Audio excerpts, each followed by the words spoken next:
Les grandes nations que vous voyez, telles que le Japon, l'Allemagne et même les États-Unis, sont des nations qui ont été créées de toutes pièces. Au 19e siècle, on commence à expérimenter la création de ces différentes nations. Ce ne sont pas des nations qui ont parachuté du jour au lendemain. Il a fallu un grand processus pour que ces nations puissent avoir lieu, pour que ces nations puissent exister. Mais ce qu'il faut retenir dans la création de ces différentes nations, c'est qu'il faut trois ingrédients. Si ces trois ingrédients sont remplis, nous avons des chances pour que la nation puisse exister.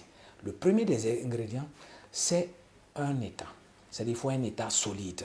Cela s'entend une armée solide, une école bien développée qui va diffuser les idées de la nation, qui va diffuser les idées de la culture, et l'armée très forte pour protéger la nation, aller à la rencontre, même souvent faire la guerre contre ses ennemis et se protéger totalement de ses ennemis. Il faut une armée redoutable et très forte. Ça, c'est l'un des composants. Le second, il faut un système de communication dynamique. Et au 19e siècle, on le voyait bien, hein, il y avait les histoires de livres, les journaux, la radio, la télévision, et même de nos jours, nous avons Internet qui peut être utilisé comme un moyen de communication très efficace, parce que nous sommes en train de le voir. Hein. Il y a plusieurs nations, même de nos jours, qui utilisent ces différents moyens de communication toujours pour dominer les autres pays. C'est-à-dire que dans la communication, il faut diffuser les idées de la nation, les idées de culture, les idées d'ancêtres communs. Souvent, ce sont des inventions, hein, mais là n'est pas le point. Que ce soit une invention ou que ce soit une réalité, il faut tout simplement que les gens y croient. Donc, on diffuse au fur et à mesure, on fait de la propagande. Ça, c'est très intéressant. Et le dernier ingrédient qu'il faut pour que la nation puisse exister tranquillement, hein, il faut ce qu'on va appeler un système de transport efficace. Le système de transport, ce n'est pas seulement pour relier un point à un autre et aussi permettre aux gens de voyager comme ils le veulent. Si, c'est très important. En faisant partie d'un pays, en faisant partie d'une nation, on doit avoir cette sensation qu'on peut se déplacer d'un point à l'autre et très rapidement. Mais l'objectif caché de ces différentes système de transport, c'est de permettre de créer des zones de commerce. Et là, ça devient très intéressant. Hein. Aux États-Unis, par exemple, ça, c'est un système qu'ils ont utilisé pour créer des zones de commerce. Washington a été un hub où pratiquement tout transitait là-bas. Si, avant la création des différentes rails, même avec les chemins de fer qui ont été implantés et créés, et Washington a toujours été un hub où transitait la grande marchandise, où transitaient les produits qui venaient justement des différents champs, des différentes plantations pour aller desservir les autres localités de la zone. Si nous avons ces trois éléments qui sont remplis, nous avons de fortes chances pour que les nations puissent exister.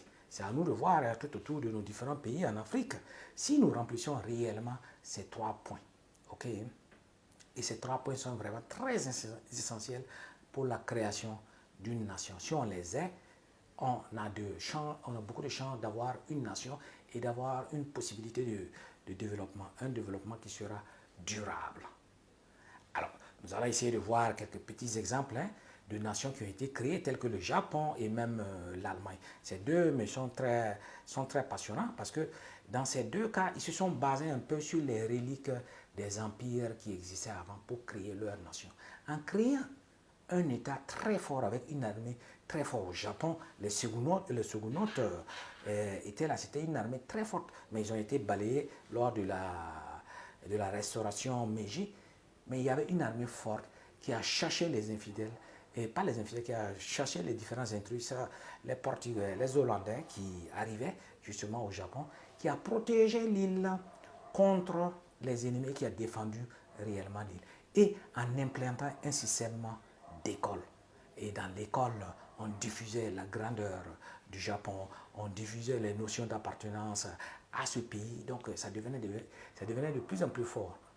Et naturellement, même en Allemagne, c'était pareil, hein, ils avaient un État très fort, un État qui est même allé en guerre contre les Français. On se rappelle très bien que Bismarck, qui a été l'auteur en fait de cette réunification, de cette consolidation de l'Allemagne, c'est-à-dire toute cette zone qui est en train de parler la même langue, il les a mis autour d'un seul point et la capitale était Berlin. Et ils sont allés en guerre contre les Français en 1870 et en 1871. L'armée de la Prussie est allée en guerre pour défendre son territoire, pour montrer justement à la face du monde et de l'Europe qu'ils étaient capables de défendre leur zone. Parce que ça commençait à devenir un peu une menace pour les Français et même pour l'Empire Habsbourg qui existait à l'époque. Ceux-ci sont basés sur un système de communication efficace. Dans le système de communication efficace, on fait la propagande du pays, on fait la propagande de la culture, on fait la propagande des idées. Ce sont des idées qui sont relayées au fur et à mesure. On écrit, il y a des textes qui sont écrits, il y a les journaux qui sont écrits. Et il y a la radio qui diffuse permanemment cette idée-là, qui diffuse à longueur de journée. Donc ça devient à la fin une campagne de propagande de telle sorte que la jeune génération qui est en train de monter monte avec cette idée de faire, d'appartenir à un ensemble bien donné et justement de pouvoir défendre ce pays. Si tu sens réellement qu'au fond de toi tu appartiens à un pays bien donné, à un État bien donné, à cette nation, tu es prêt à donner toute ta vie pour défendre cette nation.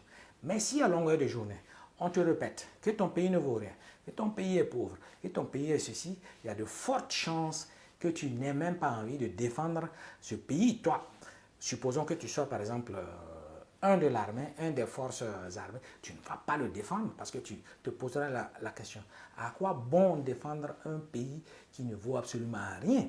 Il n'y a aucune raison de défendre ce pays.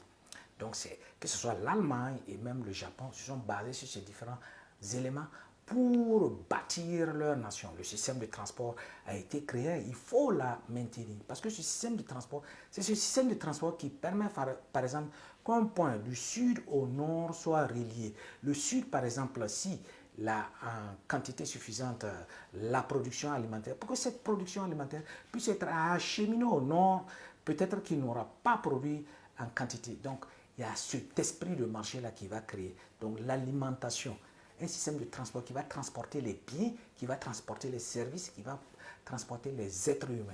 Ça a été vraiment très important et très efficace lors de la création de ces deux différentes nations. Mais la particularité que j'ai vue dans ces deux nations, c'est que ces deux nations ont ajouté quelque chose en plus. Et ce plus-là, c'était quoi? C'est qu'ils ont créé une classe dirigeante très forte. C'est-à-dire qu'ils ont créé des industriels, souvent appuyés par l'État, pour justement le pays. Et ces industriels, cette classe industrielle de businessmen nationaux, ce sont des businessmen nationaux, ce ne sont pas des étrangers, ce n'est pas du capital étranger. C'est l'État qui a soutenu ces différents business-là, qui a soutenu en fait ces industriels-là. Si nous prenons de grands noms tels que Mitsubishi et Michi, ce sont les noms qu'on retrouve à l'heure actuelle. Mais leur création, c'est depuis le 19e siècle qu'ils ont été appuyés avec cet esprit de nationalisme-là. Parce qu'ils ont compris tout simplement que l'économie appartient à la nation. Si votre économie appartient à l'extérieur, c'est l'extérieur qui détermine, qui dicte justement comment la politique doit être menée dans le pays et comment les choses doivent se passer dans le pays.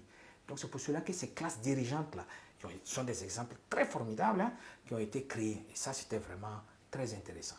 Aux États-Unis, c'est plus ou moins la même chose. Parce que eux, en créant leur nation, ils vont se baser en fait en réalité sur quoi? Sur la société civile et même sur les frontières, c'est-à-dire avoir beaucoup plus de terres. Et ça a été une volonté, parce qu'on l'a vu depuis 1803 qu'ils ont acheté la Louisiane. Donc l'objectif c'était quoi? C'était de permettre aux différentes populations d'avoir assez de terres. Et c'était l'objectif de ces terres-là. C'est des terres qui doivent être cultivables, des terres qui sont arables, des terres qu'on va utiliser justement pour expandre le territoire. Donc, et des lois ont été votées aux États-Unis pour permettre en fait, surtout aux étrangers qui se sont rendus compte qu'il y avait des possibilités de s'implanter en acquérant tout simplement ces terres. Et c'était beaucoup plus facile. Si tu remplissais certaines conditions, tu pouvais acquérir ces espaces de terre et en faire les siens et cultiver. Donc, un boom de la production agricole se voit. Hein. C'est vrai également qu'il y avait des inventions. Les inventions ont vraiment boosté cette production agricole. La machine à vapeur, les différentes machines telles que la moissonneuse et même les charrues ont transformé littéralement le paysage de l'agriculture aux États-Unis. Et ça a été vraiment intéressant. Mais ces trois, par exemple, nations qui ont été créées se sont basées sur un point commun, le système de vote.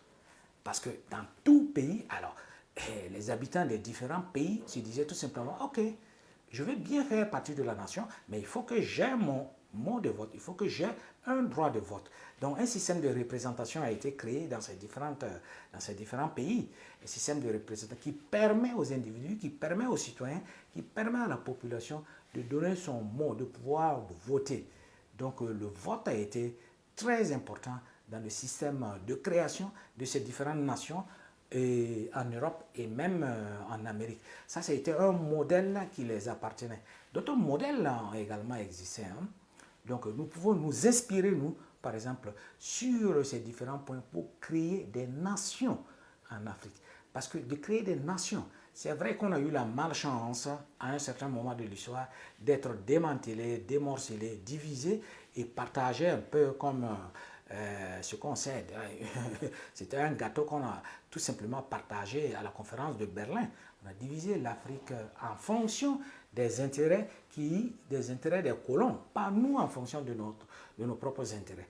Donc on a vu par exemple des populations qui étaient d'une même, qui avaient une langue en commune, une histoire en commune, qui ont été divisées. Mais là n'est pas le point, parce que la nation, c'est une création. Ok, on peut la créer de toutes pièces en partant des exemples que je viens de citer, en partant des exemples que nous avons vus par exemple en Allemagne et des exemples aux États-Unis et même au Japon. On peut se baser sur ces exemples pour créer différentes nations. Voilà, nous avons déjà notre espace qui est là. Ok, ça c'est intéressant. Des écoles qui sont là. Mais ces écoles doivent relayer en réalité les idées du pays. Okay? Donc il faut des gens, une classe dirigeante forte. Il faut surtout une classe industrielle que l'État va appuyer. Une classe industrielle qui va permettre à cette industrie-là, justement, de pouvoir créer le nombre d'emplois qu'il faut. Et cela s'en suivra. Il faut cette classe doit être épaulée. Okay? En partant du secteur primaire. OK, avant d'aller au secteur secondaire, ensuite le secteur tertiaire. Si on prend les États-Unis, par exemple, c'est seulement 5 familles qui dirigent ce pays. C'est 5 grandes familles qui ont l'économie en main.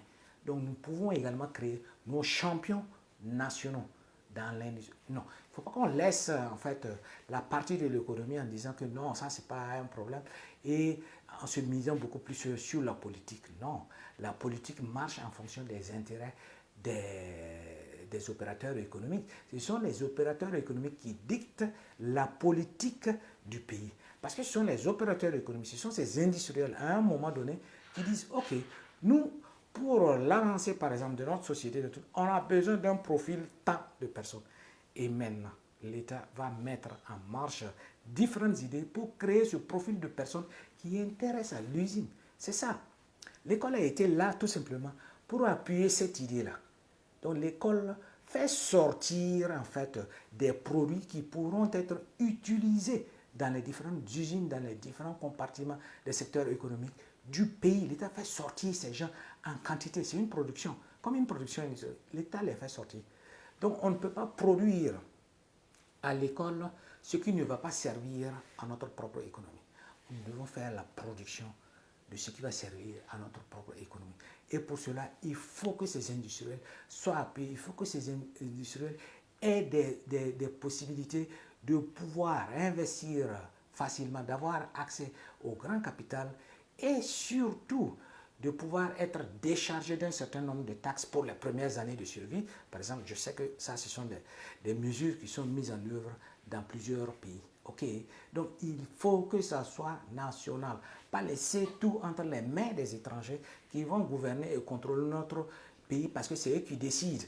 À partir de l'instant où ils ont l'économie en main, ils peuvent rapatrier autant de sous qu'ils veulent dans leur propre pays et il n'y a aucun, on ne peut pas les bloquer juridiquement ni légalement.